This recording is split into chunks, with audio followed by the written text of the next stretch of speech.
Note: the following video depicts a specific configuration of the notebook. The same removal and replacement procedures apply to all configurations of the notebook. Before you begin, remove the battery, optical drive, and base enclosure. Removal. Note: ensure that the battery cable is disconnected from its connector on the system board. Important: make careful note of the routing of the display panel cable for later replacement.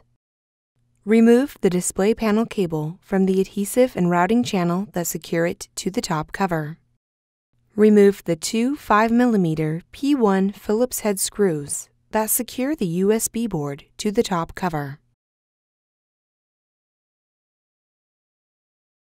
Lift the USB board off of the alignment pins on the top cover and turn it over to gain access to the two ZIF connectors.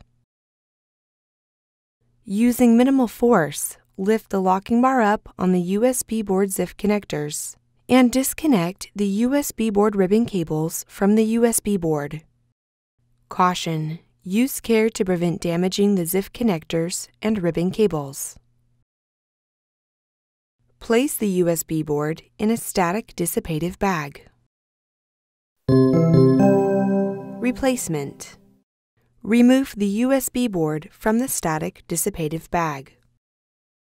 Insert the USB board ribbon cables into the USB board ZIF connectors on the USB board and press the locking bars down to lock the cables into place. Caution: use care to prevent damaging the ZIF connectors and ribbon cables. Turn the USB board over and place it onto the alignment pins on the top cover.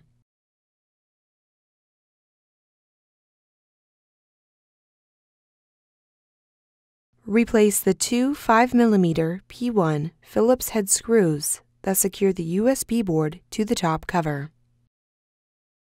Route the display panel cable through the routing channel and apply pressure to adhere it into position.